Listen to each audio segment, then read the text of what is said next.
morning, Washington. Welcome to Exercise with Dave, as we're going to get you into shape with this 10-pound weight. How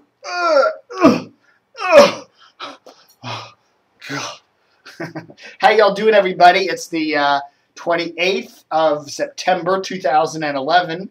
I just got back from a really nice outing with my sister. Took her out to lunch over there in Dulles Town Center.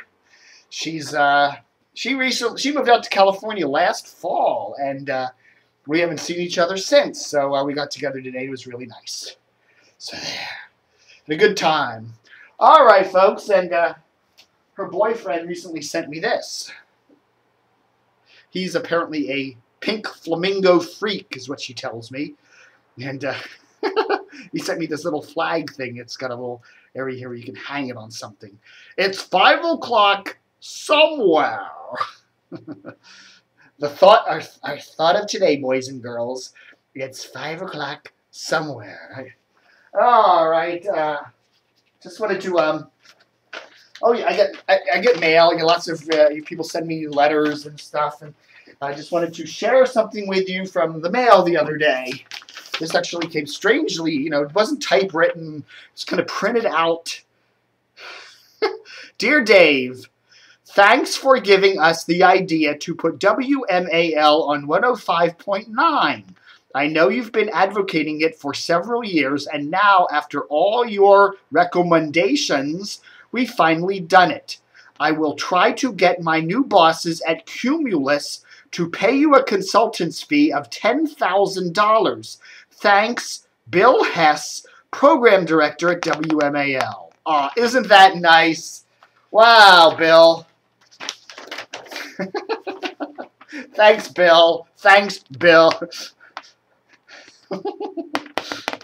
Okay, before I get a lawyer letter from Cumulus, which I probably will get, this is a little joke, a little fantasy, but still, I deserve it, right? Even I'm tired of coming up with so many good ideas in radio. I remember years ago I said, Baltimore, they ought to take 105.7 and they ought to rebrand it WJZ, and they ought to take 1300 and rebrand it WJZ with their CBS TV station, and they ought to put sports talk on both.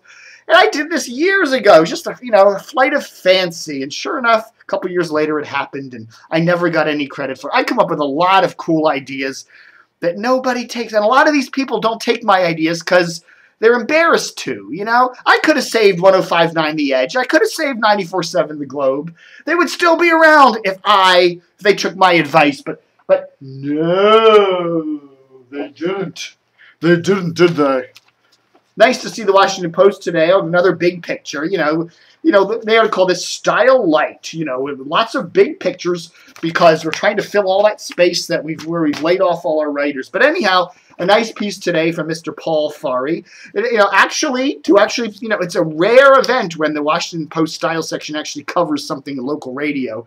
But they did cover the retirement there of Fred Fiske, who's been working in Washington area broadcasting since 1947 and at WAMU since 1977. There he is there, Fred Fiske. I remember as a kid listening to, I was in my teens in the 70s, and I remember listening to Fred way back when. Very nice talk show. I've been a big fan for many, many moons. So that's in today's Washington Post print edition, which, you may find somewhere, and, good place to find the Post for free. Go to Starbucks. There's always a whole bunch of posts laying around. You can read it for free. You don't have to buy the damn thing. But nice little piece there. Another nice picture of Fred there when he worked back at WWDC. That's the old WWDC when it was on 1260. He hosted a talk show there, did commentary. And some nice quotes in here from another Grady, Ed Walker.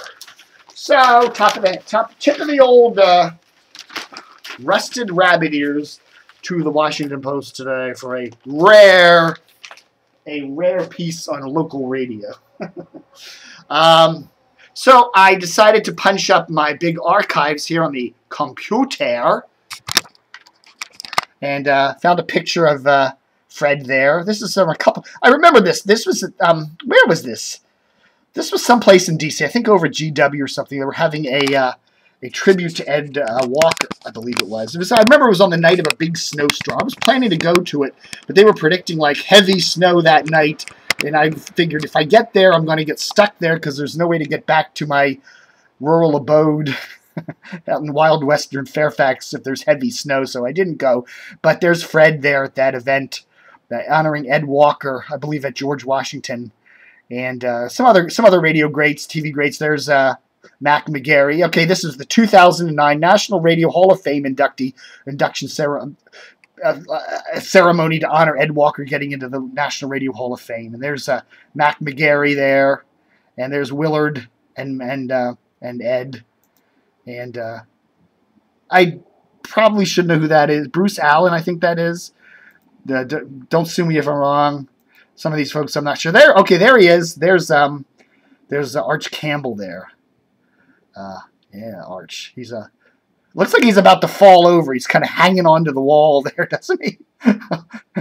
He's probably thinking, gee, it's snowing outside really hard. I'm going to have to get home quick. And Willard, I've never heard from Willard. I hear from a lot of greats in the local radio TV business. I hear from Mac's son a lot. He's a good DCR TV contributor. Never heard from Willard. I don't know if Willard even does the internet. Oh, there's Walt Starling. But that wasn't actually part of that same ceremony. Let's go back and look at some other pictures. There's Willard and Ed, and Willard and Ed. Not Willard and Ed, excuse me, Ed and Willard. And some folks there. Is that? Chuck? Can't read his name. I don't know. Should I know who that is? There's good old Arch Campbell. And Camille Bohannon. And Ed Mayhew. Remember Ed? Ed used to be on WMAL back in its glory days. And there's Willard. Carly. Looks like Carly Simon, doesn't it? It's not. Willard saying, I've always loved your music, Carly. And I believe that's Jim Bohannon, right? Sure looks like him. And I do know this guy. Can't remember his name off. Dave Sproul, okay. John Lyon. Dave Sproul. These are big WMAL veterans. Dave Sproul is one of the guys that keeps WMAL on the air. It's a thankless job. And some other. There we go. That was the 2009 National Radio Hall of Fame inductee Ed Walker. All right, folks. So we had a nice picture of Fred Fiske there. Oh, all right, folks. Just topping off some of the headlines for you today. What's going on today? We hear the general manager of WZBA Classic Rocker in Baltimore, the Bay, is out just 2 weeks after the station's longtime business manager was let go. And we are also hearing that there's someone new to run Oprah Winfrey's stumbling female-targeted OWN network, which is distributed by Silver Spring-based Discovery Communications. If you don't know her, Suzanne Daniels used to head Lifetime. One of the things that they ought to do with OWN Network is get it carried in HD. It's not carried in HD on ComCrap. So that would help it a little bit, I guess. Peter Labovitz, the president of Alexander-based Connection Newspapers, which publishes a bunch of weeklies throughout Northern Virginia and Maryland, was sentenced Tuesday to 6 months in jail and a $647,000 fine on 2 counts of failing to pay the IRS nearly $1 million in taxes. For the third and fourth quarters of 2007, Labovitz caused payroll taxes to be deducted and collected from employees' wages, but then he never turned them over to the IRS. So that's not a good thing. So I remember the connection. I remember the connection started. I was working. This was when I first got out of college in the early 80s. I was working at the Reston Times here in Reston. And Tom Grubasich and Paul Clancy started up The Connection as a Reston newspaper to compete with us. And it was a lot of fun for 3 or 4 years. We were really competing with them, going head to head. And I think it made a lot of fun out of those couple years I worked at the Reston Times. And then the Connection eventually changed ownership numerous times and eventually became a whole Northern Virginia paper. And, the Connection that you get in Reston now looks like a pamphlet. It's got 6 or 8 pages in it. It's nothing like it used to be.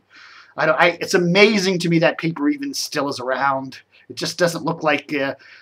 I don't know where they get their money. There's hardly has any pages. It looks like a little shell of itself. But anyhow, that's that.